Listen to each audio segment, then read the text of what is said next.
तुम्ही श्राद्धामध्ये तुमच्या पित्राच्या नावाने जे अन्नदान ब्राह्मणाला केलंय ते अन्नदान जर का तुमचा व्यक्ती मरण पावलेला मुलगा झाला असेल तर त्याला भोग रसाच्या रूपामध्ये म्हणजे दुधाच्या रूपामध्ये ते अन्न त्याला या ठिकाणी प्राप्त होतं असं सांगता येतं. देवो यदपि जातोऽयं मनुष्यं कर्मयोगतः तस्यानमृतं मृतवा देवेत्यन्युयायति च गन्धर्वे भोगरूपेण पशुत्वे च तृणं भवेतः श्रद्धमहिमायुरूपेण नागतवेऽप्यनुगच्छति फलं भवति पक्षितवे राक्षसेषु तथा विषम् दानवतवे तथा मासं प्रेतत्वे रुधिरं ततः मनुष्यत्वे अन्नपाणादि बाल्ये भोगरसो भवेत्. राक्षस झाला असेल तर रक्ताच्या रूपात, मुलगा झाला असेल तर दुधाच्या रूपात, देव झाला असेल तर अमृताच्या रूपात, माणूस झाला असेल तर अन्नाच्या रूपामध्ये तुम्ही दिलेलं दान त्याला या ठिकाणी ते प्राप्त होतं असं सांगतात. पण हे ठीक आहे म्हटले, पण गरुड म्हणला मी सगळं मान्य केलं देवा. आता श्राद्धाचं जे दान ब्राह्मणाला दिलं जातं त्या ब्राह्मणामध्ये किंवा त्या व्यक्तीच्या नावाने जे श्राद्धाच्या दिवशी आपण जो व्यक्ती आपल्या मरण पावलेल्या व्यक्तीच्या नावाने जीव घालत असतो पूजा करून किंवा पित्राच्या नावाने त्याच्यामध्ये आपला व्यक्ती येतो इथपर्यंतही कळालं. पण तुम्ही तुमच्या डोळ्यांनी पाहिलं का की आपले पित्र त्या व्यक्तीच्या रूपात मध्ये येतात? बिलकुल. मैंने देखा है, भगवान कृष्ण कहते हैं. बोले किसने? तो बोले सीता माँ ने देखा था, भगवान राम की पत्नी दशरथ महाराज को देख लिया था. कैसे? तो बोले जब भगवान राम जब 14 साल के वनवास के लिए निकले थे तो वनवास करते करते भगवान राम सीता मैया लखनलाल जी पुष्कर क्षेत्र में पधारे, ब्रह्मदेव का जहां पर मंदिर है, और उस पुष्कर क्षेत्र में ही महाराज दशरथ का श्राद्ध पड़ा. तो राम ने कहा कल श्राद्ध करना है, ब्राह्मणों को बुलवाया. एक पर्णकुटी बनी थी और पर्णकुटी में ब्राह्मणों को निमंत्रित किया. 3 ब्राह्मण 3 के नाम से बुलवाए थे. खटवांग, दीर्घबाहु, रघु, अज और दशरथ. दशरथाचे वडील अज, अजाचे रघु, रामजी के दादाजी और परदादाजी. आता श्राद्धाचा स्वयंपाक कोणी करायचा असतो? श्राद्ध सांगायला ब्राह्मण, श्राद्ध करायला तो जो व्यक्ती गेलेला ज्याचं श्राद्ध आहे त्याचा पुत्र, आणि स्वयंपाक माता माऊलीने करायचा असतो घरी सुवासिनी. हे लक्षात घ्या. म्हणून सीता मातेला प्रभु राम ने आज्ञा केली कि कल हमारे पिताजी का श्राद्ध है, शुद्ध शुचिर्भूत होकर के आप श्राद्धान्न का उस पकवान को बनाइए, आप उसके व्यंजन बनवाइए जो श्राद्ध में अपने पितृ देवताओं को पसंद आते हैं. पण या ठिकाणी दैववशात भगवान राम, लक्ष्मण आणि सीता वलकले परिधान केले होते ना, क्योंकि राजवस्त्र पहन करके जाने का अनुमन तब नहीं था, आज्ञा नहीं थी, तो वलकल धारण किए थे. श्राद्धाचा विधी जेव्हा झाला आणि दशरथाच्या नावाने दशरथाचे वडील म्हणजे प्रभू रामाचे आजोबा 2 आणि दशरथाचे आजोबा म्हणजे प्रभू रामचंद्रजीचे पंजोबा 3, ये 3 जनाच्या नावाने 3 ब्राह्मण जेव्हा जबाई बसले, पत्थर जब डाले गई और पकवान श्राद्ध का जब परोसा गया तो जैसे ही श्राद्ध का अन्न सीता माँ ने परोसा तो सीता माँ एकदम घबरा गई और घबरा करके एक लता बेली के पीछे जाकर के छुप गई. तो राम को लगा सीता ने ऐसा क्यों किया है, लगता है ये भोजन करने वाले ब्राह्मणों से इसे लज्जा आ गई है, ये शर्मा गई, मैं बाद में पूछूंगा. तो सीता ने आधा अधूरा ही ब्राह्मणों को परोसा था श्राद्ध का अन्न, और बाकी जो शेष बचा था वो भगवान राम परोसने लगे. देखो भगवान श्री कृष्ण कह रहे गरुड़ को. आणि मग रामाने वगैरे त्या ब्राह्मणाचं भोजन वगैरे झाल्यानंतर त्यांना दक्षिणा दिल्यानंतर जेव्हा ते घरी गेले तेव्हा निवांत जेव्हा राम आणि सीता बसले तर सीतेला विचारलं तूने ऐसा क्यों किया सीता, ब्राह्मणों को भोजन जब परोस रही थी तो आधा अधूरा छोड़ करके तू भाग आई. तो उसने कहा आप मुझ पर विश्वास करेंगे, ये मुझे वचन दो. हाँ मैं तो तुझे विश्वास ही करता हूँ, जरूर पूरी दुनिया करती है तो मैं क्यों नहीं करूंगा. तो जब मैं भोजन परोस रही थी तो पहला ब्राह्मण जो हमारे मेरे ससुर दशरथ जी के नाम से बैठा था, तो उसमें मैंने दशरथ महाराज को आते हुए देखा, प्रविष्ट होते हुए देखा. वो ब्राह्मण के पीछे हमारे ससुर दशरथ जी भोजन के लिए आ गए. उनके बाद में आपके दादाजी और परदादा. तो इनके सामने मैं वलकल धारण करके कैसे भोजन परोस सकती हूँ, इसलिए उनको दुख होगा, पितृ रोएंगे, पितृ यदि रोएंगे तो कुल का विनाश होगा, इसलिए हमारे कुल का विनाश न हो और पितरों की हानि न हो. तो इसलिए जल्द से जल्द मैं भाग करके उस बेली के पीछे छुप गई. अरे बाप. सीता म्हणाली मी दशरथाला त्या ब्राह्मणांमध्ये त्यांना येतामध्ये प्रविष्ट येताना या ठिकाणी पाहिलं. और देखिए इसमें फोटो भी दिखा दिया है, ये तीनों जो भोजन कर रहे हैं ना, तो देखिए दशरथ वगैरह पीछे जो इनके पिता आ रहे, देखिए ये दिख रहा है आपको, इसमें ये चित्र भी दिया है. ये हमको नहीं दिखता है, लेकिन ये उदाहरण यदि हमको देखना है तर नाथ महाराजांच्याकडे कोणी ब्राह्मण जेवायला तयार होईना, तुम्ही ब्राह्मणाला नाही दुसऱ्यांना जेवणाने दिला, तर नाथ महाराजांनी डायरेक्ट स्वर्गात खरोखरचेच मित्र, ब्राह्मण जाऊ द्या, खरोखरचेच मित्र जेवायला आणले. तो ये उदाहरण है प्यारे, ये हमको नहीं दिख सकता, यदि दिखना है प्यारे तो थोड़ा आध्यात्मिक बनना पड़ेगा, आध्यात्मिक पद पर कोई संत विभूति बनना पड़ेगा, महात्मा बनना पड़ेगा, तो हो सकता है. लेकिन देखने की क्या जरूरत है, ये तो हमारी मान्यता है, परंपरा है, हमारे ग्रंथ कह रहे हैं, हमारे वेद पुराण शास्त्र सभी संत बड़े बड़े योगी कपी जपी सन्यासी इस बात को कह रहे हैं. तर अशा पद्धतीने सांगितलं की ते सीते मातेने हे पाहिल्यानंतर मग गरुडाचं हृदय या ठिकाणी गदगद झालंय. पुढे सांगितलं या ठिकाणी भगवान कृष्ण गरुडाला सांगता येतं देव कार्य श्रेष्ठ आहे, पण देवाच्या कार्यापेक्षाही पित्राचं कार्य श्रेष्ठ आहे. पित्राचं कार्य जर का केलं आणि नंतर देव कार्य केलं तर देवाला सुद्धा प्रसन्नता प्राप्त होते. कुर्वितस्समये श्राद्धं कुले कश्चिन्न सीदति आयुपुत्राण यशः स्वर्गे कीर्तिं पुष्टिं बलं श्रियं. जो पुत्र पित्रांचं कार्य श्रद्धेनं करतो, घाबरून करत नाही, तो पित्राचं कोप होईल म्हणून श्रद्धेनं, देवाचं कसं श्रद्धेनं करतो तसं पित्राचं कार्य श्रद्धेनं करतो, त्याला पित्राच्या आशीर्वादानं या ठिकाणी म्हणून आयु म्हणजे खूप आयुष्याची वृद्धी, पुत्रांची प्राप्ती, यशाची प्राप्ती, स्वर्गाची प्राप्ती, कीर्ती, पुष्टी, बल, स्त्री, पशुसुख आणि धनधान्य प्राप्त होत असतं. पशुनसौख्य धनं धान्यं प्राप्नुयात् पितृपूजनातः देवकार्यादपि सदा पितृकार्य विशिष्यते. देवताभ्यं पितॄणाहि पूर्ववाप्यायनं शुभम. जो लोग अपने पितृ को देवगण ब्राह्मण तथा अग्नि की पूजा करते हैं वे सभी प्राणियों की अंतरात्मा में समाविष्ट मेरी ही पूजा करते हैं. भगवान श्री कृष्ण सांगतात जे लोक पितराची पूजा करतात समजावं ते लोक या ठिकाणी माझीच पूजा करतात असं गुरुडाला पुढे सांगतायत. आणि नंतर मग पुढे जीवाची ऊर्ध्वगती आणि अधोगती सांगितली. अधोगती म्हणजे खाली जाणे नरकात. भागवतामध्ये सांगितलं पृथ्वीच्या खाली या ठिकाणी पाण्याच्या खाली नरक आहेत 28 आणि उपनर्क कुंड तर दक्षिण दिशेला यमुनानगरीमध्येच आहे. म्हणजे मुख्य नरक कुंड जे भागवतामध्ये सांगितले ते पाण्याच्या खाली नाग लोकाच्या वरती. पाताळामध्ये सगळ्यात खाली नाग लोक सांगितला. नाग लोकाच्या वरती नरक आणि नरकाच्या वरती पाणी आहे, पाण्याच्या वरती जमीन. म्हणजे लक्षात आलं का, पृथ्वीच्या खाली जमिनीच्या खाली पाणी, पाण्याच्या खाली ते 28 नरक आणि त्या 28 नरकाच्या खाली नाग लोक. म्हणून सांगितलं अधोगती म्हणजे नरकाला जाणे खाली पाताळात, आणि ऊर्ध्वगती म्हणजे स्वर्ग. ऊर्ध्व म्हणजे आकाश. संस्कृत मध्ये आकाशाला नभ म्हणतात, गगनही म्हणतात प्राकृत शब्द, आणि खरा शब्द ऊर्ध्व. ऊर्ध्व आणि की आकाश. तो ऊर्ध्वगती कौन जाएगा, वैकुंठ लोक, स्वर्ग लोक या अन्य लोक, जिसने सत्कर्म किया है, पुण्य कर्म किया है, दिन रात भगवान के नाम का स्मरण जिसने किया है प्यारे, भगवंताचं नामस्मरण ज्याने दिवस रात्र केलंय. दुसरं काही ज्याला भगवंताच्या नामस्मरणाशिवाय ज्याला काही माहिती नाही. हो अपने वाणी से अमृत घोर की रसना राधे राधे बोल, की रसना राधे राधे बोल, की रसना राधे राधे बोल. हो अपने वाणी में अमृत घोर, हो अपनी वाणी में अमृत घोर, की रसना राधे राधे बोल, की रसना राधे राधे बोल, की रसना राधे राधे बोल. रत्ना म्हणजे जीवन, राधा म्हणजे देवीचं नाव. वृंदावनामध्ये ज्या देवीची पूजा केली जाते त्या देवीचं नाम जर का रस्ते नाही, या नामस्मरणाशिवाय दुसरं सत्कर्म असू शकत नाही. जीवन भर जिसने सत्कर्म किया है प्यारे वही ऊर्ध्वगति को प्राप्त होता है, और जिसने कुछ भी कर्म नहीं किया है, पूरे गलत कर्म कर डाले हैं, वो अधोगति को जाता है. उसका नरक निरय नगरी को जाना उसका पक्का है. आगे कहा 84 लाख योनियों में मनुष्य जन्म की श्रेष्ठता. मनुष्य मात्र का एकमात्र कर्तव्य और धर्माचरण. 1,84,00,000 योनी आहे, पण 84 लक्ष योनी फिरल्या जरी ना त्याच्यामध्ये एक माणसाची आहे.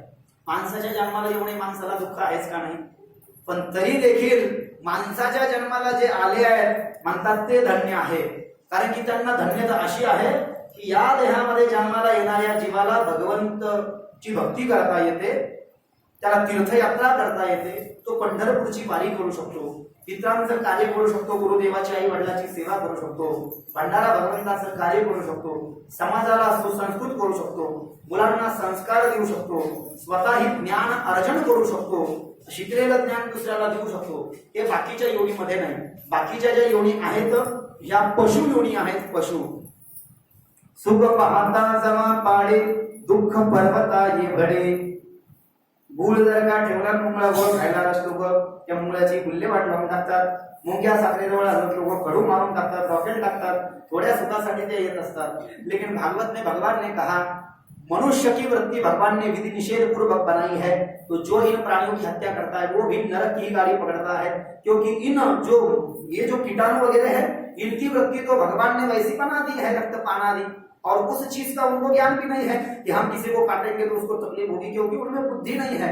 लेकिन मनुष्य की बुद्धि भगवान ने विधि निषेध पूर्वक बनाई है. तो इसलिए मनुष्य इनकी हत्या न करे. और इसलिए तो कहा आश्रम में रहे, तीर्थों में जाए, घर में रहे. तो ये हुआ नहीं. अब देखो गोबर से लीपने को कहा है, लेकिन देखिए अभी रोड बन गए तो कहाँ लिपेंगे आदमी मरने के बाद. ये कितना दुर्लभ होते जा रहा है. इस चीज को हम छोड़ रहे हैं प्यारे. आगीतून निघा कुठ्यातून पडा, खेडे पण निघतायत लवकर तिकडे जायचंय. इसलिए तो हम जो प्लान कर रहे हैं ना भाई कि हमारे खेत के उधर गांव में 16 एकड़ जमीन में कुछ गौशाला वगैरह करें, तो कम से कम 4 दिन वहां पे रहे और 2 दिन इधर रहे. बच्चों का कोई शिक्षण ये होना चाहिए. गाँव की तरफ जाए तो 10-20 साल आदमी की आयु बढ़ जाए. उधर शुद्ध हवा पानी जो होता है ये तो अभी रहा नहीं. सिटी में बहुत प्रदूषण दूषित सभी हो गया. गंदी गंदी चीजें लोग खा रहे हैं, पूरा गंदाई कर रहे हैं. पूरा कोई रहो तो ये सब गलत रहन सहन विचार भी गलत, एक दूसरे की टांग खींचना, यही सब हमारे समाज में चलने की वजह से सबकी अधोगति की ओर सब जा रहा है. ज्ञान में किसी को रुचि नहीं रही. क्या है आगे गरुड़ पुराण में कहा गया है ये तो कलयुग का अभी पहला चरण भी नहीं हुआ है. हर किसी चीज के 4 चरण होते हैं, तो पहला चरण तक अभी कलयुग का खत्म नहीं हुआ है. अभी तो नाव भी पूछी नहीं है कलयुग ने. अभी तो झूले में झूल रहा है. कलयुग ने तो आंख भी नहीं खोली तो इतने बड़े बड़े पहाड़ गिरने लगे. नहीं होता तो कभी तो गया बारिश ही नहीं गिरती, गिर गई तो इतनी गिर जाती है कि रोड ही नहीं बचते हैं प्यारे. किसी के घर बह जाते हैं, बाढ़ आ जाती है. एमपी यूपी में बिहार में सब बर्बाद हो जाता है. इधर भी मराठवाड़े में कितना.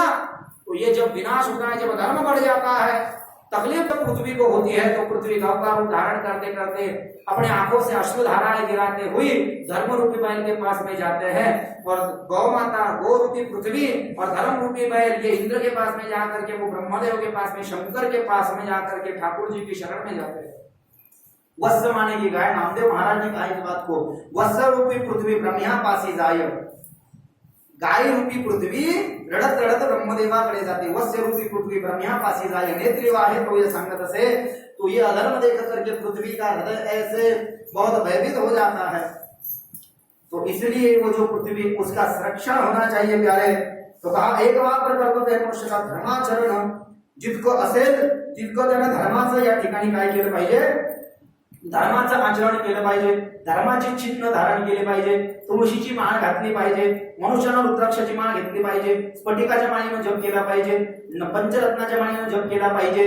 किंवा कमळगट्ट्याच्या माळीनं जप केला पाहिजे. चंदनाच्या माळीनं जप केला पाहिजे. छोटा तुळशीच्या माळीनं जप चालत नाही. टप्पूची माळ असते तुळशी, तिने जप केला पाहिजे. किस माला से जप करने से इसका फल कितना गुना प्राप्त होता है, ऐसे भी शास्त्र में कहा गया है. धर्म का आभूषण धारण करना चाहिए. वो लाइसेंस, वो एक प्रतीक है. ये तुलसी माला जो है प्यारे हमारा रक्षण करती है. ऐसा नहीं है कि कोई हमने लोगों को दिखाने के लिए पहन लिया है. तुळशी बिन ज्याचे घरते तव जाणावे अघोर तेथे वसी यम किंकर आहे आज्ञा मनोनिया. जो व्यक्ति तुलसी नहीं पहनता है तो उसका शरीर भगवान का शरीर नहीं, यम का शरीर है प्यारे. वो यम का, वो किसका शरीर है? जो तुलसी मालाएं नहीं पहनते हैं तो वो यम का शरीर है. लोग बोलते महाराज हमने मन से पहन लिया. तो मैंने पीछे भी कहा था मन से यदि माला पहनी है तो शादी मन से कर लो, खाना भी मन से खा लो ना प्यारे. हमको लोग कैसे पहचाने कि हम धर्माभिमानी हैं, हम धर्म के सेवक कैसे पहचाने? लोगों को समझता ही नहीं है. लेकिन लोग ये अधर्मी है प्यारे, बहुत भक्ति कर रहे हैं लेकिन वो चिन्ह नहीं, उसकी सेवा ही ठाकुर जी स्वीकार नहीं करते प्यारे. परम वैष्णव की सेवा भगवान को अति प्रिय है. जो परम वैष्णव है हाँ, लेकिन तुलसी की माला पहन के परम वैष्णव हो ऐसा नहीं. धर्म भी करे लेकिन वो माला पहन करके करे. और कोई व्यक्ति है तो वो रुद्राक्ष पहन करके भगवान की सेवा करे, चंदन आदि तिलक करके. बहुत सारे लोग, पीछे मुझे एक मैसेज आया था, हमारे वारकरी संप्रदाय में भी बहुत कीर्तनकार आजकल चंदन ही नहीं लगा रहे, हुक्का भी नहीं लगाते और कीर्तन कर रहे हैं. तो कहा है हमारे सनातन हिंदू धर्म में जो व्यक्ति तिलक नहीं करता है तो समझ लेना उसे जन्म भर का सूतक है. कारण की सूतक नसल्यावर माणूस गंध लावत नाही आणि सूतक नसताना काही काही लोक गंध लावत नाही, तर त्याला हिंदू समजण्यात येऊ नये.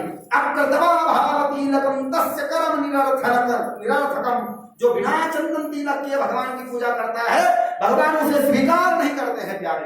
बिना चंदन तिलक पूजा भगवान बिल्कुल उसे स्वीकार नहीं कर सकते हैं. आगे कहा तो धर्म का आचरण करे. धर्माचं आचरण केलं पाहिजे. मग काय आहे धर्माचं आचरण? सकाळी उठल्या उठल्या भगवंताचं भजन पूजन करणे. उठा जागे भारे नाथा स्मरण करा पंढरीनाथा भावे चरणी ठेवा माथा चुकवे व्यथा जन्माच धन दाना पुत्र जन बंधू सोयीरे विष्णू सर्व मिथ्या हे जाणून अशराई हा देवासी माया गिणे भ्रमला खरा म्हणत मी माझे मी घरे हे तो संपत्तीचे वारे सासूकार जाईल आयुष्य जात आहे पहा काळ जपत असे महा स्वैताचा घोर वहा ध्यानी रहा श्री हरीचा संत चरणी भाव धरा क्षण क्षणा नामस्मरा मुक्ती संचता वरा हे चिकरा बापांनो विष्णुदास विघ्नी नामा भुलू नका भव कामा धरा अंतरी नज प्रेमान चुपाने मा हरिभक्ती. सकाळी उठा उठा प्रभात झाली चिंता श्री विठ्ठल रावली दीन जनांची सावली येई धावणी स्मरताची पंढरपुरी जे भीमातली सुंदर मनोहर गोमती दोन्ही घर ठेवण्यासाठी भेटीसाठी निष्ठ तसे किरीट कुंडले मंडित श्रीमुखी अतिसुंदर शोभलका वैजयंती डुल्लधार मिरवत तुळशीचा सुरेख मूर्ती सगुण सावळी कंडी कौस्तुभ एका वळी केशर मोठी परिमळ आवे कुक्का भाळी विलसत असे पीत पितांबर कसला कटी अक्षय नीट चरंत सकल सौंदर्य सुखाची पेटी हृदय संपुष्टी आवडीते अग्री आवडे तुळशी फुका तैसी प्रीती करा भोळ्या भाविका नामा पद पंकज पादुका श्री मस्तकी म्हणत असे उडा जागे भावे आता उडा उडा साधू संत साधना बोले काय अभंग दिलेत आपल्या हे काकड्याच्या आहा हे नित्य वाचनातलं आहे माझं हे आणि हरिपाठाने हे संप्रदायाचं निष्ठावंत त्याला म्हटलेलं आहे जो रोज काकडा वाचतो हरिपाठ वाचतो ज्ञानेश्वरीच्या किंबहुना 5 उद्यान तुकाराम महाराजांचा गाथा वाचतो त्याला म्हटलंय वारकरी.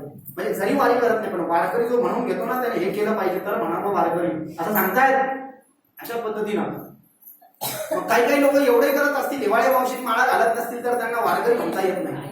तो परम वैष्णव इसको कहा गया है प्यारे.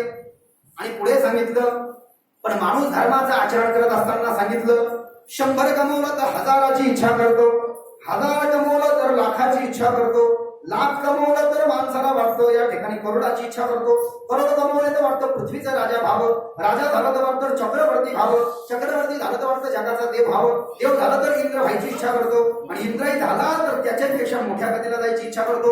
माणसाची तृष्णा संपत नाही तृष्णा न जीर्णा वयमेव जीर्णा.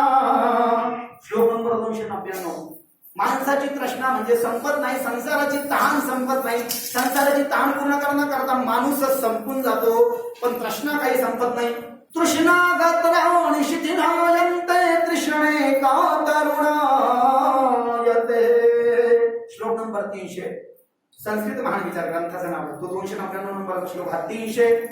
माणसाच्या संसाराच्या मागे पळता पळता पळता संसाराच्या तापे तापलो मी देवा करता या सेवा कुटुंबाची दुःख बांधवडी आहे हा संसार सुखाचा विचार नाही कोठे. हे इथे सुखाचा विचारच सापडत नाही असं सांगतायत. ते करता करता माणूस पळता पळता पळता माणसाची इंद्रिय शांत होऊन जातात पण या ठिकाणी माणसाचं इंद्रिय शांत होऊन जातात पण तृष्णा शांत होत नाही. तृष्णा गत्राणे शिथिलायन्ते तृष्णेका तरुणायते. त्या इच्छा पूर्ण करता माणसाचे अवयव थंड होतात पण तृष्णा ती तरुण राहते. तहान संसाराची तहान सदैव तरुणच आहे पण त्याच्या मागे धावणारा जो माणूस आहे हा म्हातारा होतो याची इंद्रिय शिथिल होऊन जातात तरी देखील हा माणूस समजून घ्यायला तयार नाही. पुढे सांगितलं 5 प्रकारचे विषय आहेत शब्द रूप रस स्पर्श आणि गंध. या 5 विषयाचं सेवन जो माणूस करतो त्याला प्रमादिनर असं म्हटलेलं आहे. विषयाचे सुख नको नको माना इंद्र पडले भागा चंद्र झाला काळा नारद चुकला चाळा भजनाचा विषयाचे सुख नको नको माना विषयाचे सुख नको नको माना. किंवा विषय तो त्यांचा विषय तो त्यांचा विषय तो त्यांचा झाला नारायण विषय तो त्यांचा विषय तो त्यांचा विषय तो त्यांचा झाला नारायण. नावडे जनधन माता पिता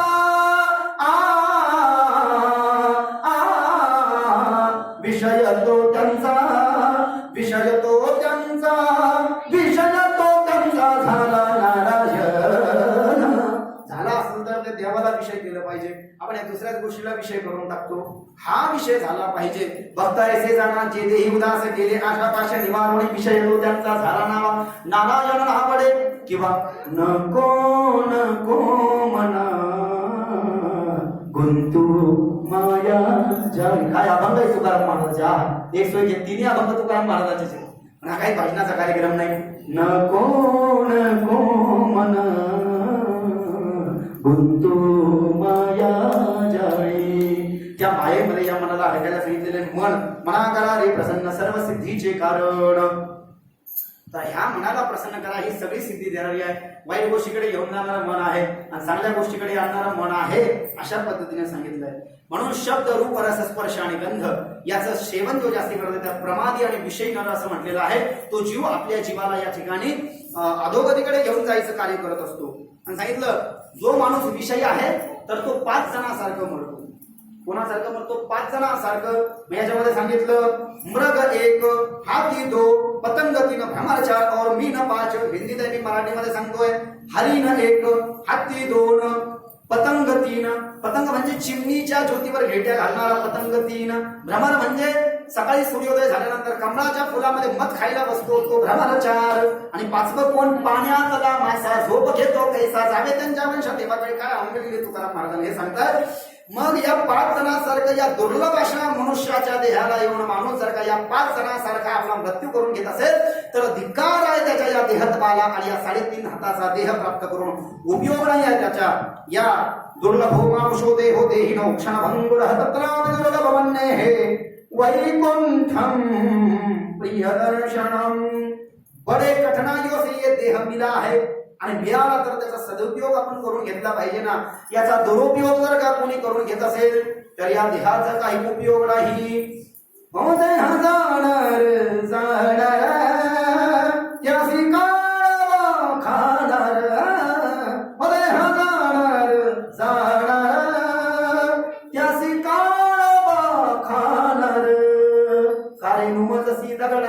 कैसे हत्ती घोडा 3 पाठ याचे देह जाईल जाईल किंवा देह जाणारच असं. याचे काळोबा खाईल त्याचे काळोबा खाईल. देह हे काळाचा वृक्ष आहे. कालव्याल भद्रास त्रास निर्णा शहेतवे श्रीमद भागवतम शास्त्रम कलहो कीरेण भाषितम. पाठ नंबर 1 श्लोक नंबर 11 अध्याय नंबर 1 श्रीमद भागवत महात्म्य. काळानं काय केलेलं आहे? देहरूपी काळ काही जेवण किंवा भाजी पोळी दाळबट्टी खात नाही. काळ माणसाला खातो. त्या काळानं असा आखेरला 51 साला माझ्याकडे येतो तुम्हाला मी नरकामध्ये. काळ द्या भद्रास त्रास मिळणार शेतावे. त्या काळानं तुमच्या आमच्यासारख्या जीवाला त्रास देण्यासाठी तोंड उघडलेलं आहे. त्याच्यामध्ये कोण जातं? देवाचं नाव जे घेत नाही ते काळाचं भक्ष होतात. जे देवाचं नाव घेतात ते काळ्याच्या तडाख्यापासून वाचतात. अशा पद्धतीचं वर्णन आहे.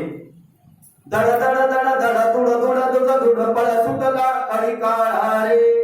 की तुकाराम महाराजाचं जर का तुकाराम तुकाराम नाम घेता का पेजम.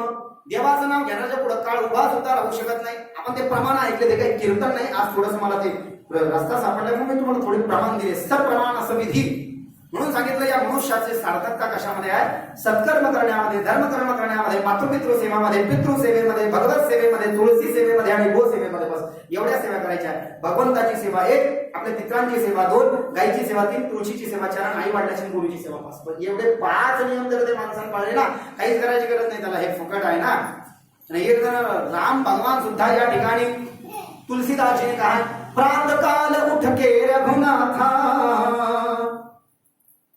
मात पिता गुरु नाम महिमा था. भगवान राम सकाळी उठायचे. त्या तुलसीरामध्ये जोबाई आहे.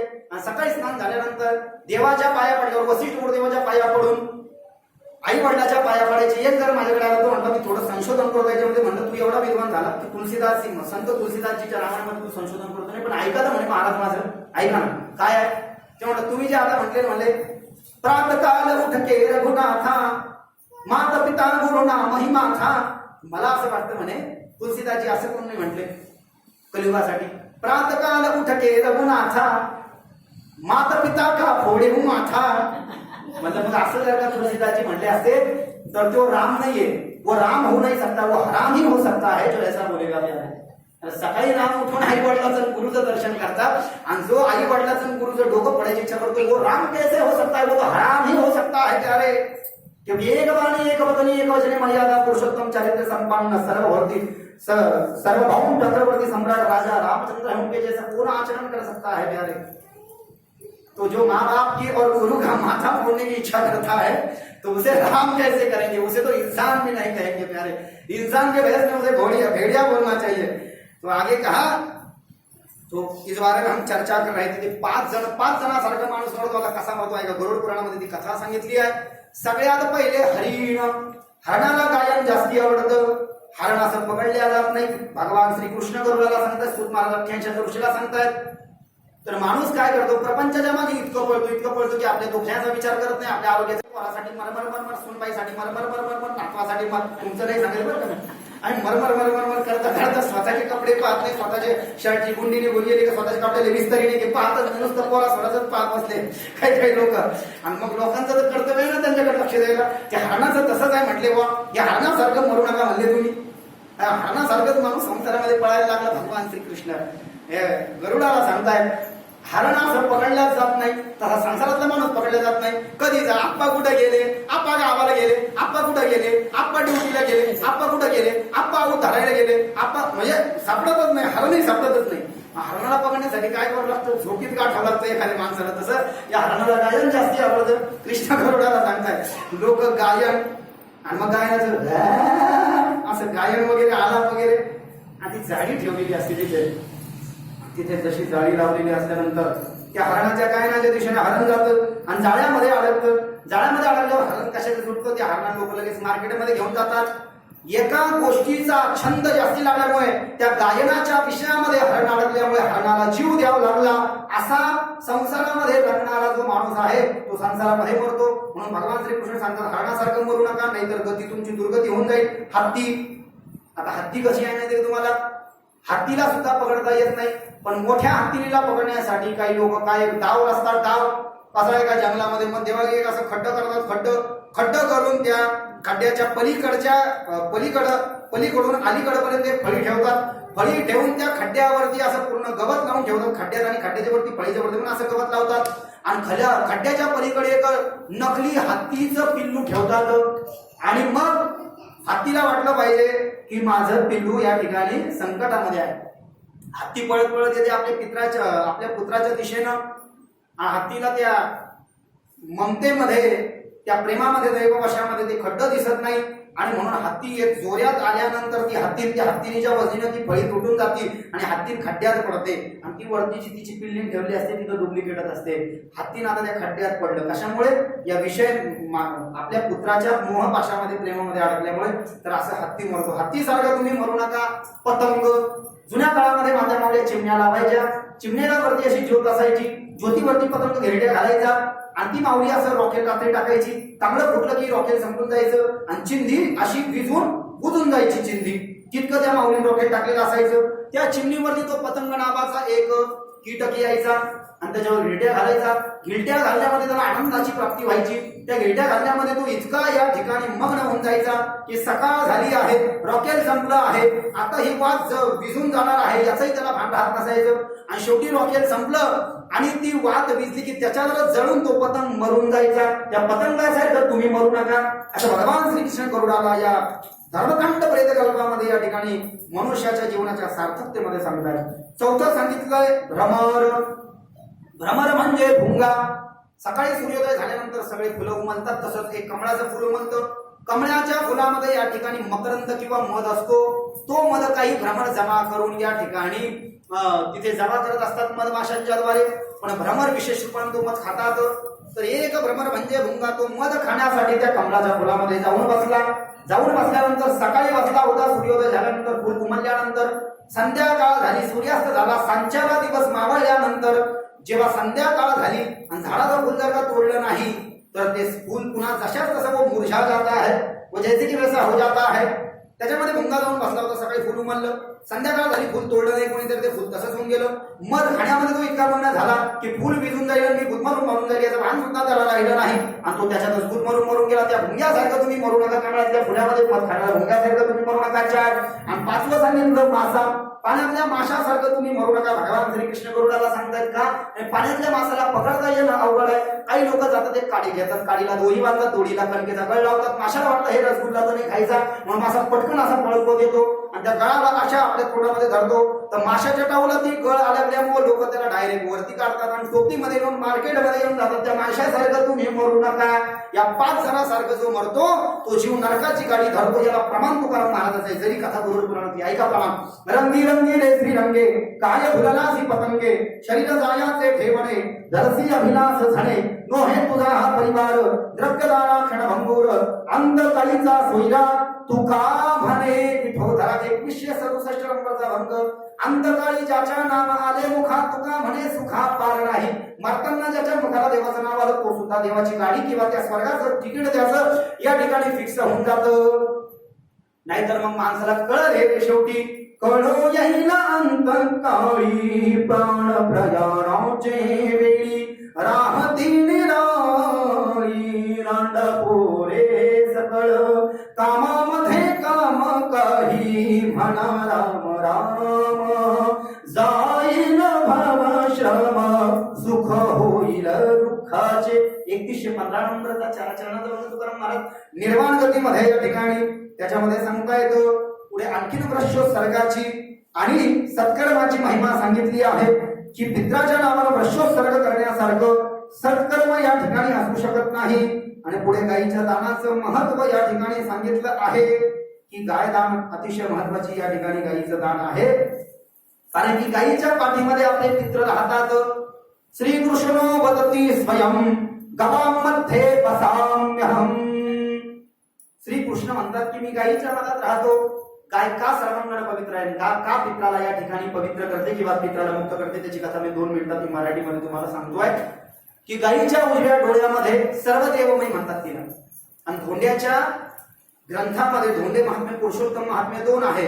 एक जे आहे ते भविष्योत्तर खंड पुराणात आणि पद्म पुराणाच्या अंतर्गत आहे आणि एक जे आहे ते भविष्योत्तर खंड पुराणाच्या अंतर्गत आहे. आपण जे मागच्या वर्षी ते केलं 3 दिवसाचं ते भविष्योत्तर खंड पुराणाच्या अंतर्गत केलं. पुढच्या वेळी जेव्हा करू तेव्हा पद्म पुराणाच्या अंतर्गत करू. म्हणजे दोन्ही कथेमध्ये काहीतरी साम्य बदल आपल्याला सापडेल. तर सांगण्याचं तात्पर्य गाय जी आहे तिला सर्व देवमय गो म्हणतात. तिचं दान दिल्यानंतर पित्राची का अक्षय मुक्ती होऊ शकते त्याचं कारण भगवान विष्णू किंवा कृष्ण गरुडाला सांगतायत. गायीच्या उजव्या डोळ्यामध्ये सूर्य आहे, गायीच्या डाव्या डोळ्यामध्ये चंद्र आहे, गायीच्या उजव्या कानामध्ये अश्विनी आहे आणि गायीच्या डाव्या कानामध्ये कुमार आहे. अश्विनी कुमार सूर्याचे 2 पुत्र. मोठा अश्विनी नावाचा जो आहे तो उजव्या कानात आहे, डाव्या कानामध्ये कुमार आहे. गायीच्या खुराणामध्ये गंधर्व आहे, गायीच्या खुराणामध्ये गंधर्व आहे. गायीच्या गुडघ्यामध्ये अप्सरा आहे. गायीच्या हृदयामध्ये ठाकूर बाके विहारी. गायीच्या हृदयाने कोण दुसरा राहायचं काय कृष्ण जीवना. गायीच्या हृदयामध्ये कृष्ण आहे. गायीच्या कंठामध्ये सरस्वती आहे. गायीच्या जिभेवरती पार्वती आहे. गायीच्या पाठीमध्ये या ठिकाणी शंकर आहे. गायीच्या गळ्याखालची जी पोळी आहे तिथं कंबल नावाचे नाग आहे. गायीच्या कटिभाग्यामध्ये या ठिकाणी बाकी देवता आहेत. आणि गायीच्या शेणामध्ये काय म्हणलं मी, गायीच्या शेणामध्ये लक्ष्मी पैशासाठी लोक मरमर करतात. एकमेकाचे बाण करायला कमी करीना, एकमेकावर केस करायला लोक कमी करतो. पैसा गायीच्या शेणामध्ये आहे. आणि यमुना नदी जी आहे ना आपली वृंदावनची गोकुल मथुरा वृंदावन की यमुना नदी, गायीच्या गोमूत्रामध्ये यमुना नावाची नदी आहे. गायीच्या गोमूत्रामध्ये रेवा नावाची नदी आहे. गायीच्या तुपामध्ये कावेरी नावाची नदी आहे. अशी सगळ्या देवांमध्ये व्यक्त असल्यामुळे ती एक गाय जेव्हा ब्राह्मणाला दान दिल्या जाते तेव्हा पित्राची अक्षय तृप्ती होऊन जाते. बोलिये गौ माता की जय. म्हणून त्या गायीचं विशेष रूपानं दान या ठिकाणी द्यायला सांगितलेलं आहे. तर ते मला भाव या ठिकाणी आठवत नाही, ते आपण ऐकलं होतं मला वाटतं ते गीत. पंचगव्य को जिसने पिया है सभी रोगों से मुक्त हुआ है. दीन दुखियों को देती सहारा सब दुख दूर करती हमारा.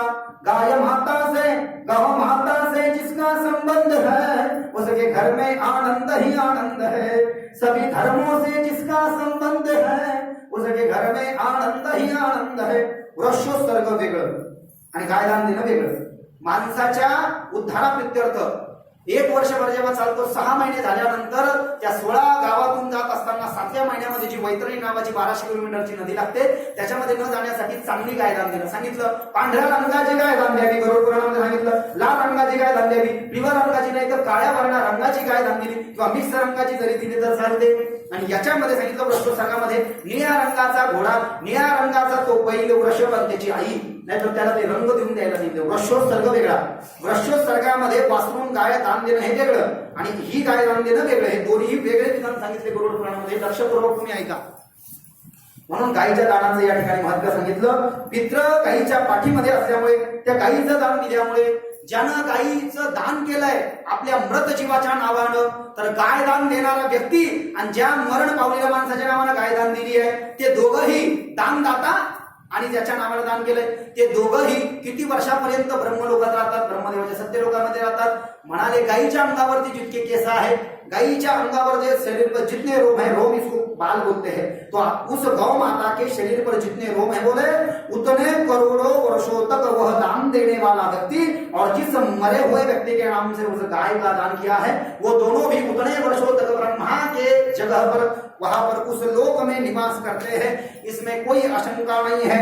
धर्मत्वं प्रजव रूपेण ब्रह्मणा निर्मित पुरः तमस्सो सर्ग प्रभावाण मामुधरस्मं भवानवात. या ठिकाणी त्याचं दान केल्यानंतर त्या माणसाचं प्रेतत्व या ठिकाणी स्थिर प्रेतत्व मोकळं होऊन जातं. पुढे सांगितलं मरने के समय तथा मृत्यु के अंतर किए जाने वाले कर्म पापात्माओं को रुद्र रूप में तथा पुण्यात्माओं को सौम्य रूप में यम दर्शन यमदूतों द्वारा दी जाने वाली यातनाओं का स्वरूप शव के निमित्त प्रदत्त 6 पिंडों का प्रयोजन शब्दाह की विधि संक्षेप में दशा से प्रयोग के कृत्य यम मार्ग में पड़ने वाले 16 तथा प्रेतता विलाप. हे आपण मागे ऐकले. याचा विशेष रूपाने सांगितलंय की माणूस मरायच्या अगोदर काय केलं पाहिजे. माणूस जर का गादीवर आपल्याला माहिती मरणार आपण सांगितलं मिठाचं दान त्याच्या हाताने द्यायला पाहिजे. आणि मरण पावल्यानंतर अष्टदान दशदान 8 प्रकारचं पददान दिलं पाहिजे. कशा पद्धतीने अंतिम संस्कार केले पाहिजे ते आपण ऐकले आहे. पुढे सांगतायत माणूस जेव्हा या ठिकाणी मरण पावत असतो तर सांगितलंय त्या व्यक्तीचे त्याला स्नान घातल्यानंतर त्याला जेव्हा तिरडीवर बंद होतो तो उस ताटिका में उसे जब सुलाया जाता है तो उसका संपूर्ण शरीर नूतन वस्त्रों से पहना करके यज्ञोपवीत धारण करा करके देवताओं के वस्त्र पहना करके संपूर्ण शरीर पर चंदन का और घृत का लेप लगा करके उस मस्तक पर भी चंदन लगा करके अपने इस मुखों में वगैरह 5 छिद्रों में 5 प्रकार के रत्न डाल करके दोनों हाथों में कुछ दर भरे करके उसे रस्सी से बांधना चाहिए और उस दो व्यक्ती के दोनों पैर भी बांध डालने चाहिए. क्यों बांधायचे याच्यासाठी की सात्विक कर्माच्या द्वारे आपण हा व्यक्ती देवाकडे घेऊन जातोय असं त्याचा अर्थ आहे.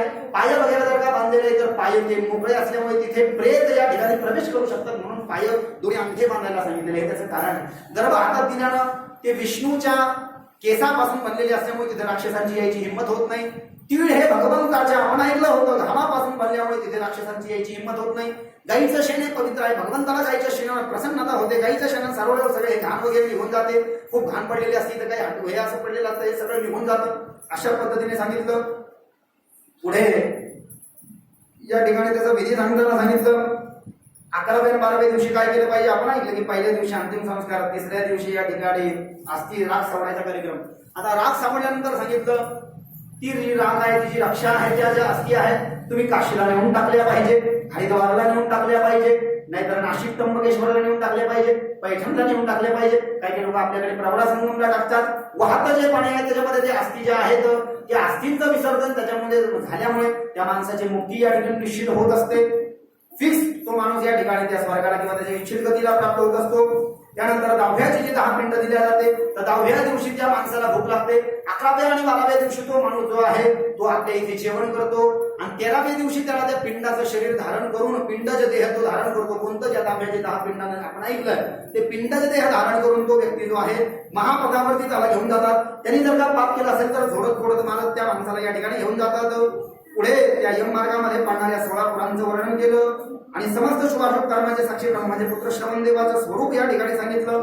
श्रवण नावाचे जे देवता आहेत माणसाचं पाप आणि पुण्य जे चित्रगुप्ताला सांगतात आणि चित्रगुप्त यमाला सांगतात त्यांचं वर्णन सांगितलंय की ते विष्णूचे स्वरूप आहे. त्यांच्या नावानं जिवंतपणे जर का श्राद्ध केलं आणि ते श्रवण नावाचे 12 देव आहे त्यांच्या नावाने जर का 12 तांब्याचे तांबे आणि 13वा तांबे जर का विष्णूच्या नावानं जर का दान केला तर याला श्रवण विष्णू श्राद्ध असं म्हटलेलं आहे. हे एखाद्या माणसानं जिवंतपणे केलं तर मरण पावल्यानंतर त्या माणसाला ते श्रवण नावाचे देव शुभ गती देतात आणि त्याचं पुण्य कर्म जे आम्हाला सांगतात त्याच्या पापाला ते कुठे कमी प्रमाणामध्ये या ठिकाणी क्षमा करतात असं सांगितलेलं आहे. त्याच्यानंतर पुढे विविध दानादि कर्मों का फल प्रेत को प्राप्त होना, पददान का महात्म्य, जीव को अवांतर देह की प्राप्ति का क्रम. आता मरण पावलेल्या माणसाच्या नावानं आपण जे काही चप्पल छत्री वगैरे दान देतो तर कोणतं दान दिल्यानं माणसाला तिथं काय फळ प्राप्त होतं आणि छत्री जर का दिली त्याला काय फायदा होतो, चप्पल दिली तर काय फायदा होतो हे पुढे सांगितलेलं आहे. हे पक्षीनाज छत्र, पादुका, वस्त्र, मुद्रिका, कमंडलू, आसन और भोजन पात्र, ये 7 प्रकार के पद माने गए हैं। ये 7 प्रकारचे पददान आहेत। पूर्ण वर्णित महापद में जो महाभयंकर रौद्र नामक आतप धूप है, उसके द्वारा मनुष्य जलता है। तिथं गेल्यानंतर या ठिकाणी अहो इथं आपल्या उन्हाळ्यामध्ये आपल्याला सहन होतं का? आपण म्हणतो बाहेर गरमी पडली, अरे घरातच बसा, तर तिथं ते किती अंतर लक्षात आलं का तुमच्या? इथूनच आपल्याला ते सहन होईल, तर तिथं त्या जीवाला कसं सहन होईल? त्याच्यासाठी छत्री द्यायची आहे। म्हणून सांगितलं छत्र का दान देने से प्रेत को तुष्टी देने वाली शीतल छाया प्रदान होती है। छत्री दिल्यानंतर त्याला ऊन लागत नाही, त्याला सावली प्राप्त होते। त्याला पायामध्ये घालण्याच्या चप्पल आपण आपल्या मरण पावलेल्या माणसाच्या नावानं दान दिल्यानंतर त्या माणसाला खालचे जमिनीचे चटके बसायची गरजच नाही। तांब्याचा रोड आहे, त्याला खाली आगीनं पेटवलेलं असतं। ज्याच्या नावानं चप्पल दान दिल्या जाते तो माणूस डायरेक्ट घोड्यावर बसून जातो। पायी पायी चालायचा विषयच कसा राहत नाही, असं भगवान विष्णू सांगता येतो। पुढे सांगितलं मरण पावलेल्या माणसाच्या नावानं जो माणूस ब्राह्मणाला अशी बसायची चटई देतो, आसन वेगळं, झोपायची सतरंजी वेगळी। ये आसन जो ब्राह्मण को दान देता है प्यारे, तो वो महापद में धीरे धीरे चलता हुआ उस दिए गए अन्न को सुखपूर्वक ग्रहण करता है। ज्याच्या नावानं बसायची चटई दिल्या जाते, तो दम्मान जातो, दम्मानं चटईवर बसून आरामशीर जेवण करतो, नाही तर जेवणही आरामाने करू देत नाही, म्हणून चटईचं ते बसायचे आसन दान द्यायला सांगितलंय। कमंडलू का दान करणे से, कमंडलू म्हणजे तांब्याचा तांब्या किंवा कमंडलू म्हणा, तर कमंडलूचं दान केल्यानं या ठिकाण त्या रस्त्यामध्ये जे काही धुपाचे अंगारे आहे किंवा वाळू येतोय किंवा पाऊस त्याच्या अंगावरती पडतोय ते पडत नाही, त्याच्यामध्ये त्याला सुख प्राप्त होतं। त्याच्यानंतर मरण पावलेल्या माणसाच्या नावानं तांब्याचा तांब्या भरून दिला किंवा मातीचा तांब्या जर का भरून दिला तर त्याला निश्चित ही 1000 पैसलो के दान का फल प्राप्त होता है। पौसलो का म्हणजे 1000 किलोमीटर तो चालून गेलाय न चालता असं फळ त्याला प्राप्त होतं।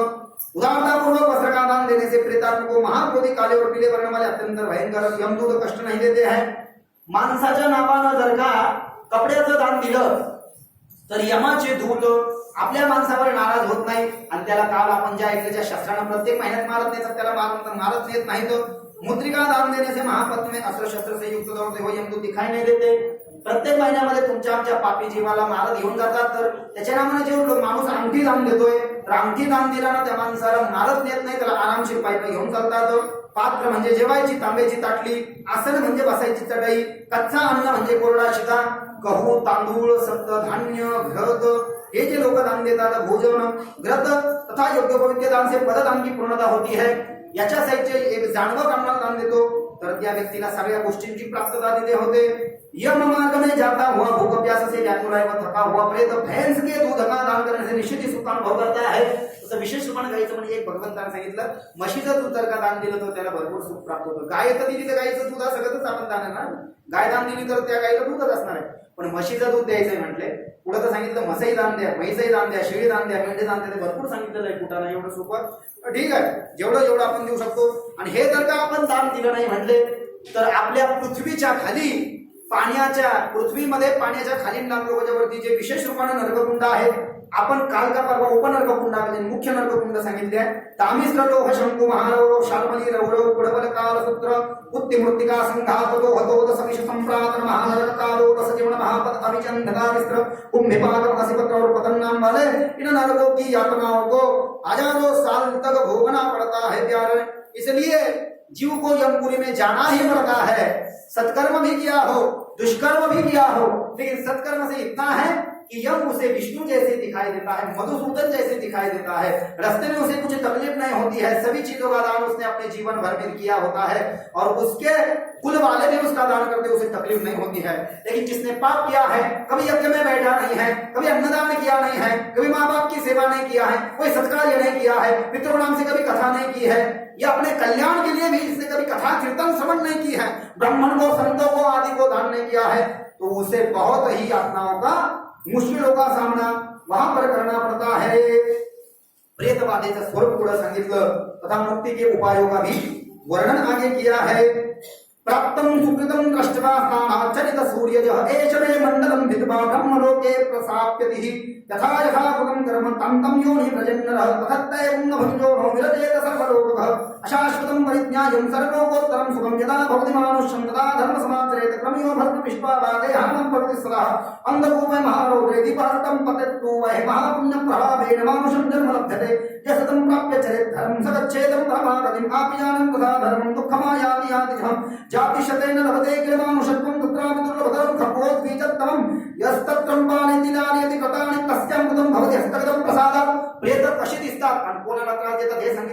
7वां अध्याय यहाँ सांगतोय प्रेत योनि में जो भी कोई प्राणी जाते हैं वे कहाँ वास करते हैं, प्रेत लोक से निकल करके वे कैसे और किस स्थान में चले जाते हैं। 84 लाख योनियों में पर्याप्त यम तथा हजारों भूतों से रक्षित होने पर भी प्राणी नरक से निकलकर कैसे इस संसार में विचरण करते हैं, इसे बात को बताने की आप कृपा करें। आता भगवंतानं गरुडला सांगितलं कलिमादी शुद्ध क्रिया होत नाही पक्षीराया, कलियुग में शुद्ध क्रिया नहीं होती प्रेतों के। पुरातन समय में प्रेत जो हमने टीवी पे देखा है भूत आ गया कैसा दिखता है तसं कलियुगात दिसत नाही म्हटले का, शुद्ध क्रिया होत नाही। पण पितृदोष कसा आहे तो कसा ओळखायचा की पित्राने कोणाला झोडपलं, पितृ कोणत्या कुळावर नाराज आहे।